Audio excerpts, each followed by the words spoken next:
Vamos a continuar como sea. Mientras el computador aquí está, no sé en qué cosa está, vamos a seguir desde acá. Lamento mucho, no les voy a poder compartir la pantalla que estaban viendo, pero ustedes se podrán acordar. Alcancé por lo menos a presentarle todo lo que quería de ella. Entonces, para no perder más tiempo, sigo. Reanudamos la clase. Ya, a ver cómo la puedo... eh, ¿Me ven bien? ¿Me ven derecho? ¿Todo bien con eso? Sí, profe, así se ve bien. Ya, estoy viendo cómo arreglar algunas cosas para que esto quede un poco más estable.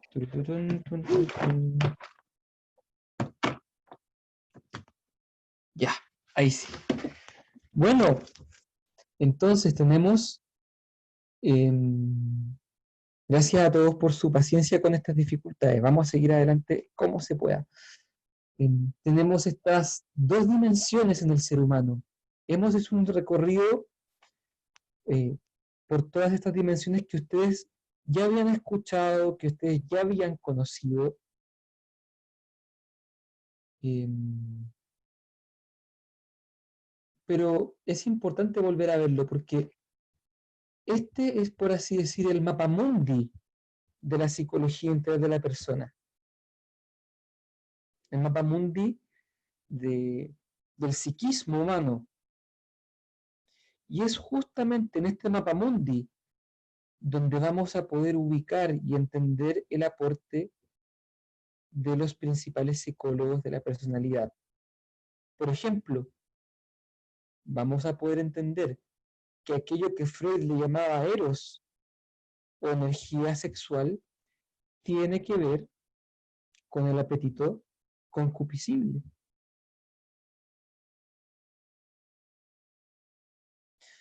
Vamos a poder entender que aquello que Adler hablaba como sentimiento de superioridad y sentimiento, y esto es como como instinto de competencia y de querer ser mejor que el otro, se relaciona con el apetito irascible.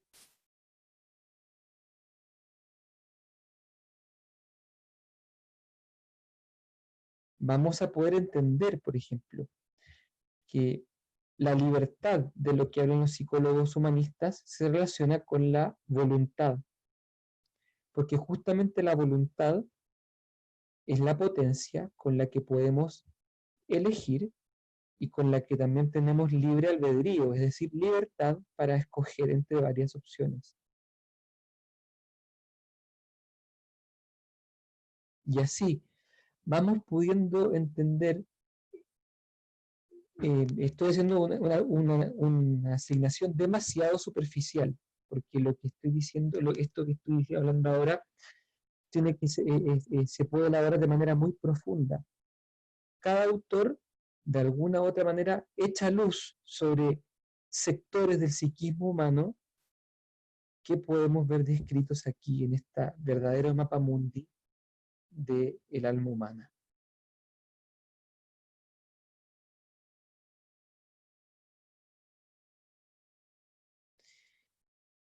Esto es, estamos siempre dentro del nivel antropológico, o sea, del nivel psicológico, ¿cierto? Y voy a contarles una cosa aquí, pero que de nuevo, no se preocupen si no lo entienden en detalle, porque el próximo semestre lo vamos a ver en detalle, pero eh, a partir de acá vamos a poder entender lo que es la psicopatología y las dificultades de los pacientes, que en su mayoría son dificultades que se dan en el orden de la sensibilidad, es decir, de la dimensión sensitiva. Cuando decimos que un paciente, que una persona, por ejemplo, está imposibilitada de hablar en público porque se le da mucho miedo, o decimos que se siente insegura y no quiere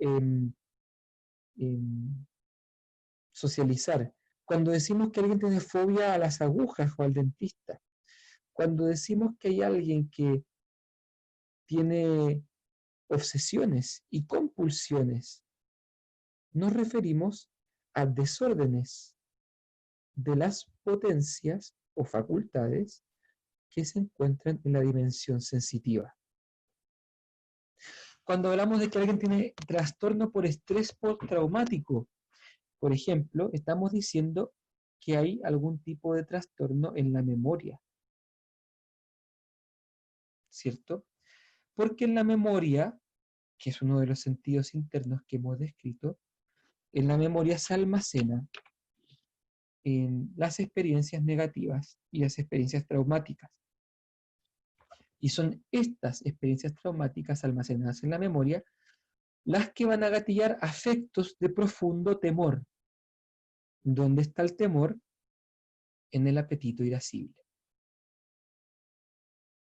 Me explico. Todos los trastornos psicológicos o psicopatológicos podrían leerse, podrían entenderse en el contexto de las potencias sensibles.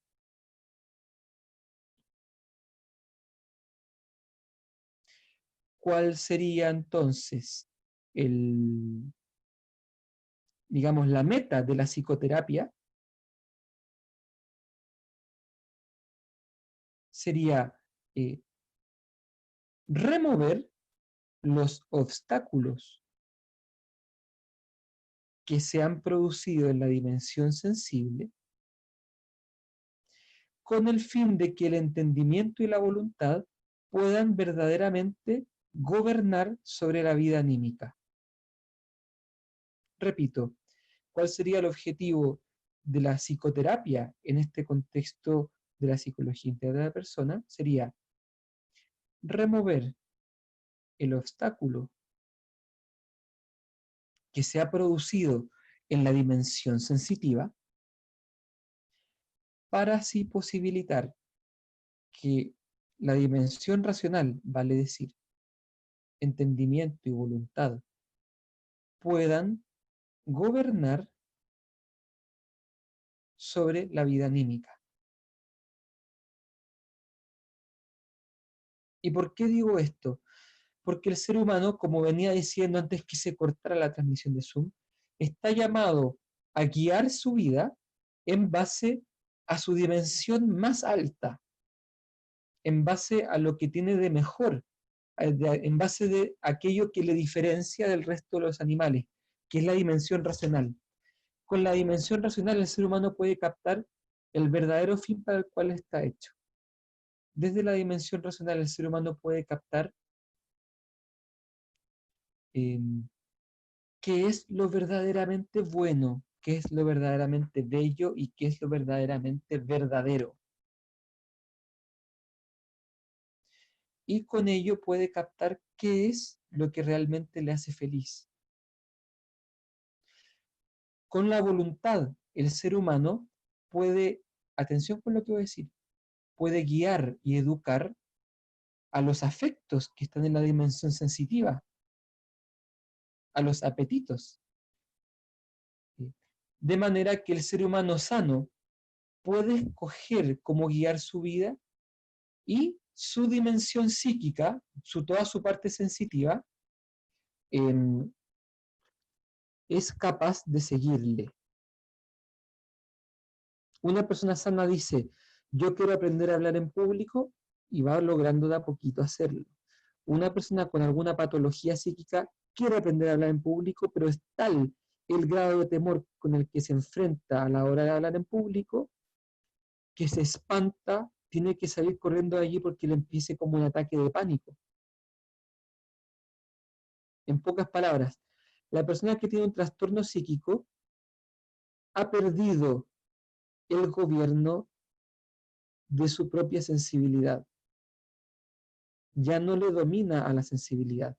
Ahora ocurre al revés. En la persona con psicopatología es la sensibilidad, la dimensión sensitiva, con sus afectos, la que gobierna al alma humana. La persona no puede sino dejarse llevar por su temor. No puede evitarlo. Ya no puede dar la clase que quería dar porque está muerta de miedo. La persona adicta sabe que no le conviene consumir.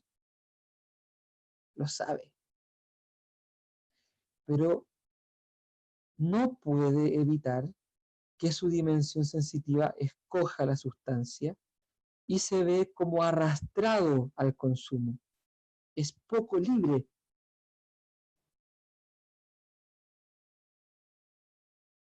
Aquí en el chat hay algunos comentarios. Profe, educar no significa que existe una interacción en el gobierno. Digo, que solo la relación del gobierno me suena más a sublevación. Y como que no me cuadra con que se eduque los impulsos.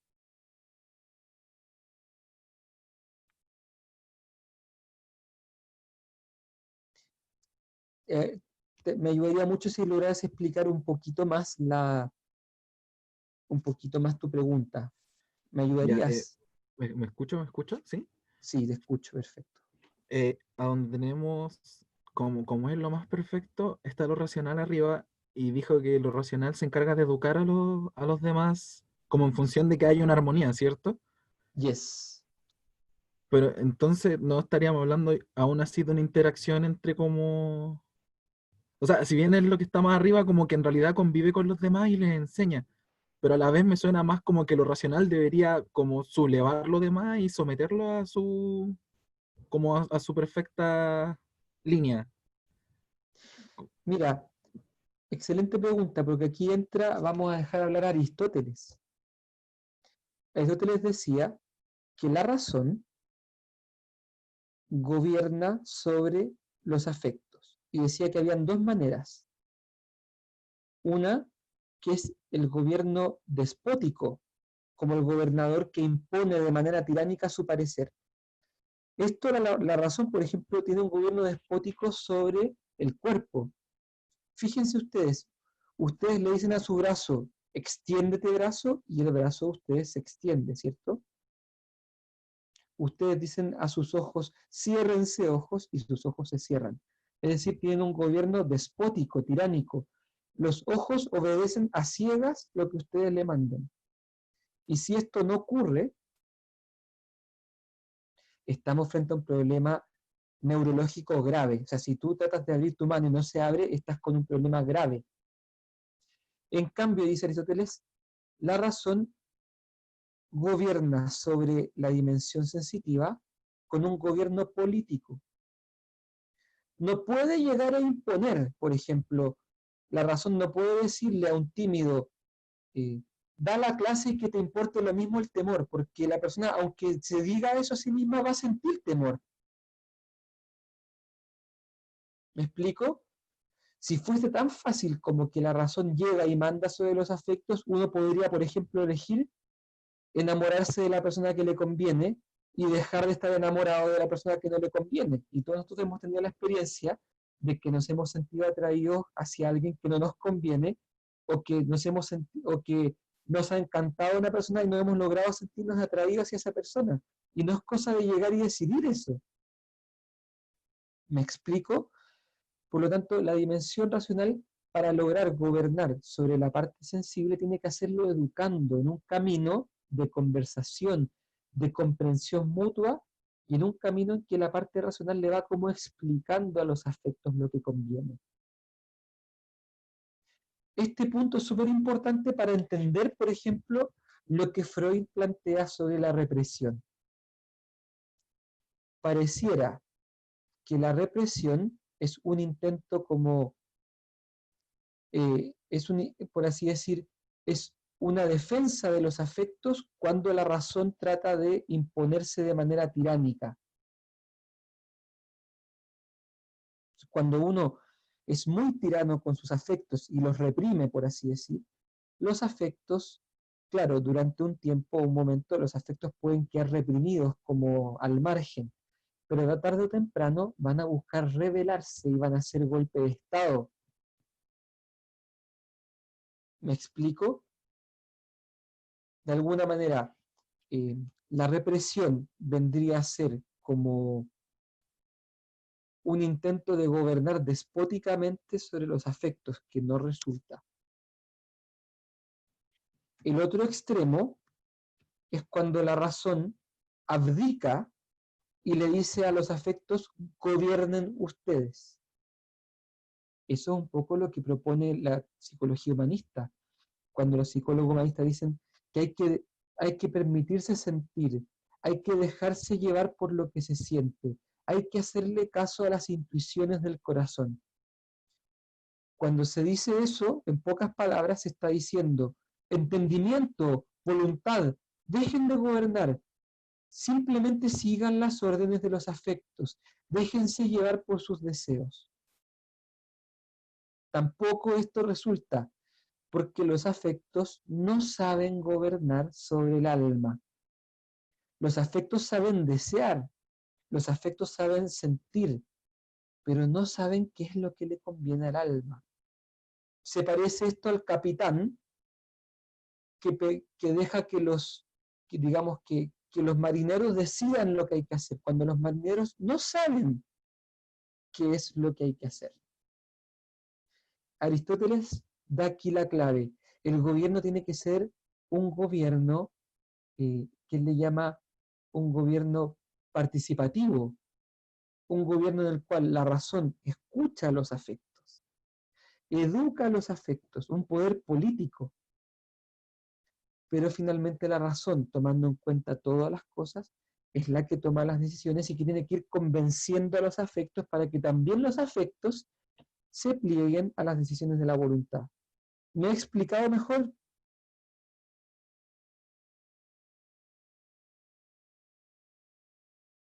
Entonces, ¿qué es la psicopatología?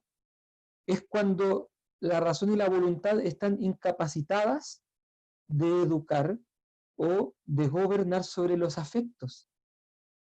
Los afectos se salen con la suya, ¿cierto? Pensemos en cualquier psicopatología, el afecto manda. Ha habido como una especie de motín.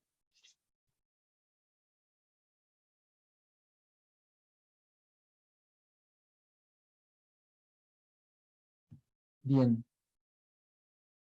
¿Cuál es entonces el desafío de la psicoterapia? Remover los obstáculos que se han generado en la sensibilidad para que la razón y la voluntad retomen su gobierno de la vida anímica. O en algunos casos, por primera vez, aprenden a gobernar su vida anímica. Profe, Sí, ¿y hay casos en donde la psicoterapia no funciona y nunca se llegan a gobernar los afectos? lamentablemente se sabe que un porcentaje de los casos clínicos no responden a ningún tipo de psicoterapia. Es muy triste decirlo, pero por más de que uno sea muy buen psicólogo, van a haber algunos pacientes que tu terapia no les va a servir. Y se sabe que un porcentaje de los casos jamás remite, y también se sabe que quizás un cambio de terapeuta puede ayudar. Lo cierto es que muchos casos sí remiten, y para eso es muy importante conocer la naturaleza de la dificultad de la persona y saber aplicar el método correcto. Ya, gracias. De nada. Profe, una pregunta. Entonces, la voluntad y el entendimiento, todo esto de la dimensión racional, nunca van a estar en desorden. Nunca va a haber un desorden en ellos. Siempre va a ser como en lo sensitivo. Pueden desordenarse también. Por ejemplo, cuando la razón se puede desordenar cuando, por ejemplo, confunde lo falso con lo verdadero. Me explico. Racionalmente, pensemos en una persona, por ejemplo, que tiene un problema de adicción. Puede haber un momento en que la persona que tiene un trastorno de adicción lucha contra su adicción, pero quizá en algún momento deja de luchar y se colude con su adicción y empieza a razonar, bueno, de algo hay que morirse, ¿no? Fíjate que en este caso la razón empieza a justificar el desorden. Por ejemplo, empieza, bueno, si todos son adictos a algo, ¿y quién eres tú para impedirme a mí sentir satisfacción si yo quiero? ¿Quién dijo que drogarse es malo? Por algo existen las drogas. Y entonces empieza todo un aparato racional que justifica el desorden de los afectos. aspectos. ¿Me expliqué? Otro tipo, por ejemplo, otra persona puede ser que sea un, no sé, un lujurioso que le encanta el tema sexual demasiado, entonces le empieza a ser infiel a su pareja con miles de otras parejas y después se justifica, bueno, si los seres humanos no nacimos para ser monógamos, la monogamia es una invención de los judeocristianos, en realidad nacimos para gozar el placer. Si Freud decía ya que había que desear y que darle satisfacción al ello, está bien que yo le sea infiel a mi esposa, etc. Fíjense cómo la razón ahora empieza a justificar el desorden. Entonces, atención, la razón también se puede desordenar. Y cuando la razón se desordena, también se desordena la voluntad. Cuando esto ocurre, cuando la razón se desordena, entramos en aquello que se llama el vicio.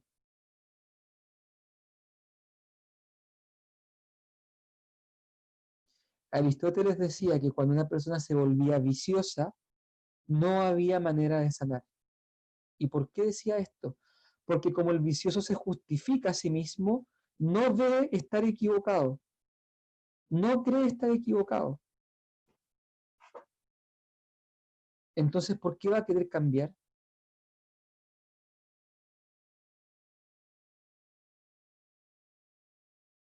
¿Me explico? ¿Ven que se Profe, puede pero desordenar la razón? ¿la psicología integral mantiene esta postura de Aristóteles, que el vicio no tendría una cura? Este es un temazo que ustedes van a ver el próximo año en el segundo semestre cuando estén en psicopatología y mal moral. Ahí van a poder discernir entre lo que es un vicio por elección, digamos alguien que elige la maldad o que elige el vicio, elige justificarse, de alguien que en realidad no lo está eligiendo conscientemente, sino que de manera se está más bien como dejando llevar por una patología muy grave. Este es un tema que da mucho que hablar, pero por lo pronto la psicología integral de la persona sí cree que puede haber un cambio. En muchos casos el cambio va a depender de que la persona, por ejemplo, pase por algún tipo de dificultad vital. Por ejemplo, que este lujurioso que yo les acabo de describir, este que le es infiel a su esposa, etc., por ejemplo, su esposa lo patee y le impida que vea a sus hijos, por ejemplo. Esto puede ser un shock tan grande en la vida de la persona lujuriosa que puede ser que se cuestione y quiera cambiar, por poner un ejemplo. Pero en principio estas personas son muy reacias al cambio porque tampoco ven un problema en su conducta. ¿Se escucha bien lo que digo? ¿Me están escuchando ahora? Sí, profe, sí se escucha. Excelente, se está escuchando. Que alguien preguntó por el chat si es que se ha oído el sonido. ¿Alguien puede por ahí comentarle que se está escuchando bien? Bueno, entonces, por ejemplo, Viktor Frankl es un psicólogo que va a hablar sobre la voluntad. Que va a hablar sobre la importancia de que la voluntad se plantee un sentido de vida, que a uno le haga sentido, que a uno le ayude a encontrar un camino en la vida. Ven cómo este esquema va ayudando a que ubiquemos cuál es el espacio propio en el que cada psicología ha hecho importantes descubrimientos.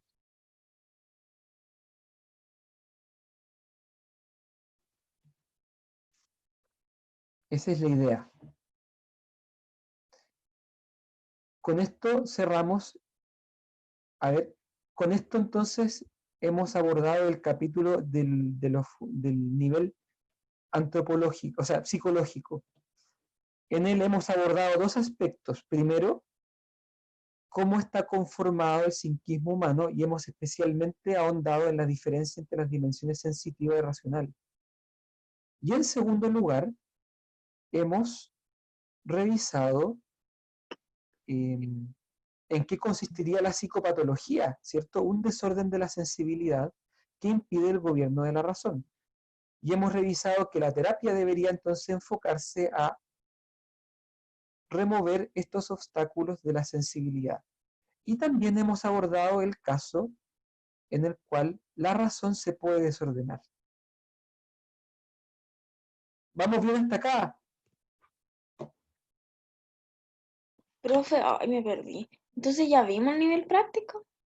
No hemos visto. Estamos siempre en el nivel psicológico. Entonces no entendí. ¿Puedes repetir eso corto que dijo de la terapia debería... Sí, dentro del nivel psicológico hemos dicho que la psicoterapia se va a entender como la remoción de obstáculos que se encuentran en la dimensión sensitiva y que impiden que la razón gobierne apropiadamente el psiquismo humano.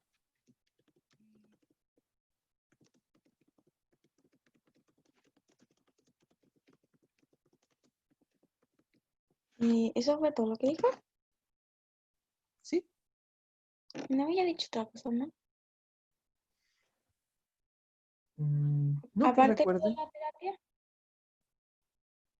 No, Ok. no sé.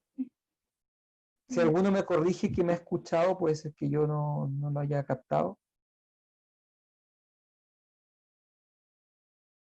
El nivel terapéutico, digamos, el nivel práctico, todavía no lo abordamos. Yo aquí he enunciado en qué consiste la psicoterapia, pero no he explicado en la práctica cómo se logra esto.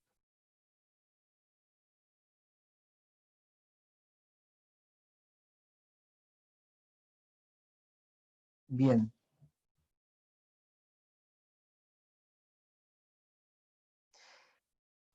Con los obstáculos que se encuentran en la dimensión sensitiva, ¿a qué se refería?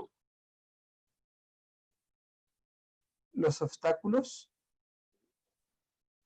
me refiero, por ejemplo, a... Esto no lo expliqué bien, pero puede ser, por ejemplo, algún tipo de memoria muy negativa que está afectando a la memoria. Puede ser algún tipo de, por ejemplo, de experiencia demasiado positiva del placer que hace que yo me vuelva adicto.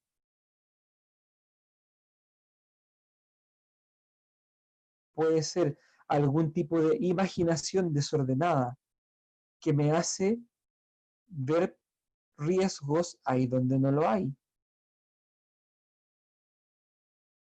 Pueden ser muchas opciones en las cuales de alguna manera se desordena.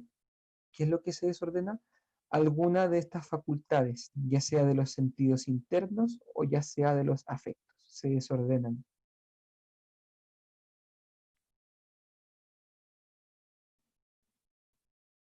¿Me explico? El desorden de tanto de los sentidos internos como los externos. Principalmente los sentidos internos y los afectos, los apetitos. Todos esos se pueden desordenar.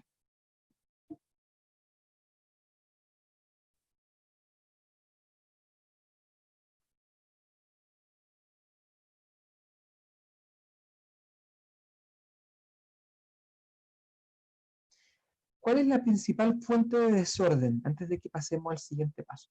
La principal fuente de desorden se da en la memoria.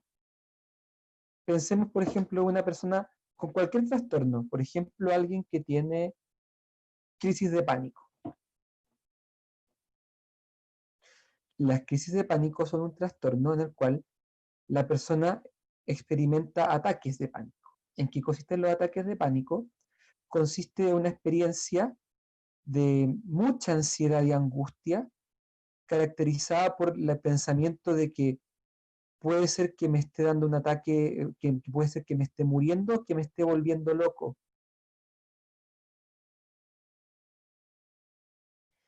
Que se caracteriza en algunos casos por una sensación de desrealización y que entre otros aspectos incluye una ausencia de dominio de sí mismo, una sensación de angustia muy grande y y esto dura una cierta cantidad de tiempo hasta que se acaba. Y la persona durante ese tiempo no puede hacer nada, sino solo sufrir. ¿Cómo se explica este desorden a partir del esquema de la dimensión sensitiva? Primero hay que entender que la crisis de pánico se caracteriza por un afecto, que es el temor. En efecto, el que tiene crisis de pánico teme tener algún tipo de enfermedad grave, teme estarse volviendo loco, tener un infarto, etc. Y como le teme a eso, entonces imagina que le pasan cosas. Por ejemplo, teme tener un infarto al corazón y lleva su atención hacia el corazón y lo siente latir. Entonces dice, ¿será que lo siento latir porque está latiendo más fuerte? Y como lo siente latir, ese latido le confirma que está sintiendo el corazón más de la cuenta. Y como lo está sintiendo más de la cuenta, esto le engendra más temor. Y como le da más temor, entonces se activan los sistemas biológicos relacionados con el temor, que implica aceleramiento del corazón, eh, aumento de la presión de la sangre, sensación de que el tiempo corre más, de que el tiempo corre más lento, tensión muscular. Entonces, como van apareciendo esos síntomas, la persona va confirmando su temor de estar sufriendo un infarto, porque también el infarto se caracteriza por estos síntomas. Entonces, la persona va confirmando, debido a su temor, sus propios temores. Esto requiere de que la imaginación, que es otro sentido interno, por ejemplo, le vaya mostrando a la persona imágenes catastróficas, como por ejemplo desmayándose y que nadie lo vea como se va muriendo, o la sensación de volverse loco y que después sea encerrado en un manicomio, cosas así, que van generando a su vez más temor, y esto entra en un círculo vicioso que se repite hasta que ya no da más la persona. Fíjense que la crisis de pánico se explica perfectamente a partir del temor, que es un afecto de la dimensión, digamos, del apetito irascible, y el uso desordenado de la imaginación. Posiblemente una persona con ataques de pánico, antes de su primer ataque de pánico, tuvo alguna experiencia cercana a este tipo de trastorno. Por ejemplo, vio a un amigo morirse de un infarto, o supo de alguien al que le dio un infarto después de hacer algo. Yo he tenido un paciente que su primera experiencia con la crisis de pánico fue al saber que un jugador de fútbol se había muerto jugando fútbol. Entonces el que era futbolista mientras jugaba fútbol, le bajó la idea de que quizás a él le podía bajar un infarto mientras jugaba fútbol. Y como él estaba corriendo en la cancha, le aumentaban los latidos del corazón y se imaginó que a él le daba un infarto. Y entonces le empezó la crisis por primera vez. Fíjense cómo aquí queda grabada en la memoria esta mala experiencia de haber sabido de un jugador de fútbol que murió en la cancha.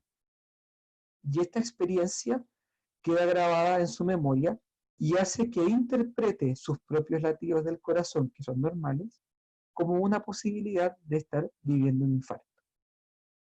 ¿Me explico? Profe, pero eso siempre pasa siempre. Como, o sea, porque la mayoría de la gente creo como que tiene como ataque de pánico, como que es como lo del corazón, pero quizás no todos le tienen miedo como un ataque al corazón. ¿O por qué? Otros son a un ataque cerebral, otros son a volverse loco. Hay distintos, son esos dos los principales tipos de temor: volverse loco o algún tipo de infarto. Ujú. Profe, Ujú, lo que pasa es que yo he tenido crisis de pánico durante como 6 meses, aprox, ujú. y había tenido como episodios igual como de despersonalización, y a veces Cierto. igual como de irrealidad. Por ejemplo, veía que las letras como que salían o cosas así, que fue súper raro porque yo sentía que me estaba volviendo muy loca.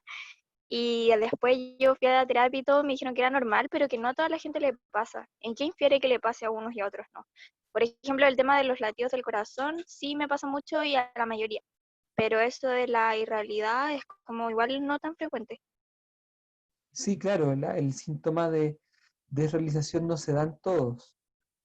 Posiblemente la desrealización tiene que ver con una combinación entre una ansiedad demasiado aguda junto con algún grado de autoconciencia del momento.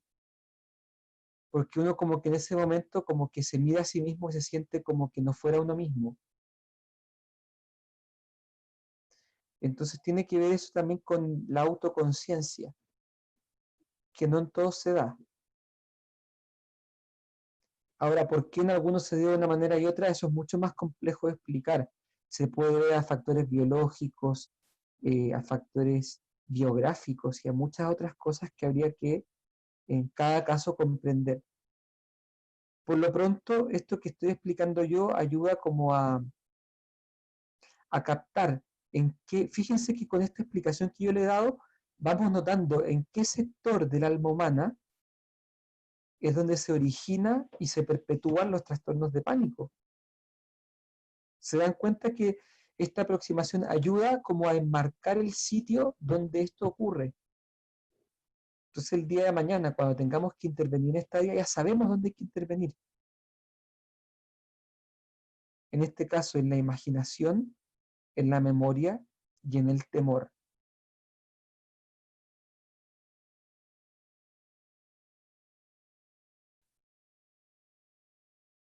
Dudas, consultas, preguntas.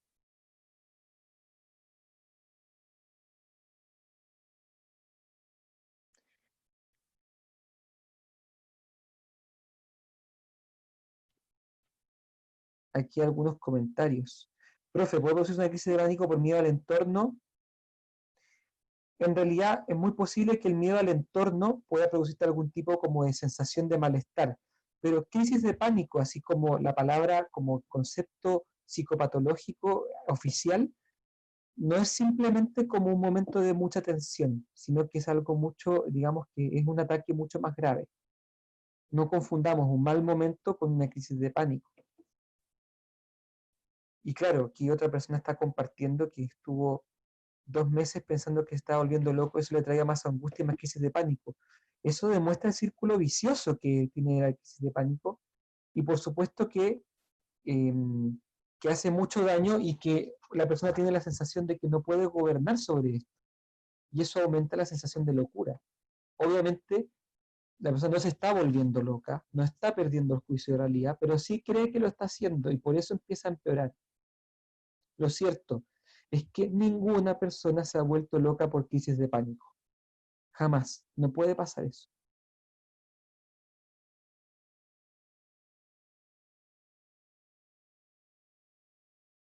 Más dudas, consultas, preguntas de esta parte.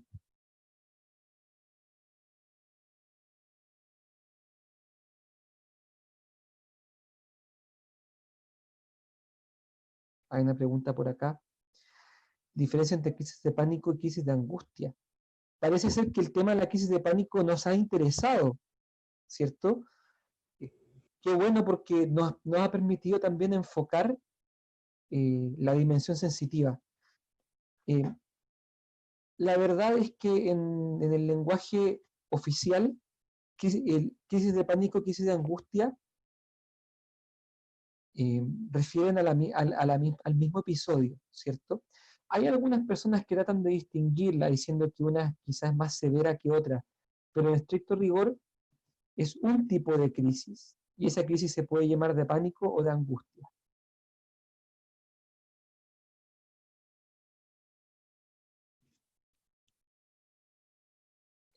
Estimados, siendo 1:15 mi computador ya se reseteó bien y está funcionando. Podríamos hacer una pausa de 15 minutos más, de manera que a las 13 horas, desde el computador ya retomemos ya la tercera parte de la clase. ¿Les parece entonces? Le agradezco por su flexibilidad de seguirme ahora en el celular y vamos a seguir avanzando juntos, con todos los obstáculos, porque nuestro apetito irascible se las ingenia para enfrentar los obstáculos. Por eso es que estamos acá. Un abrazo enorme, nos vemos en 15 minutos.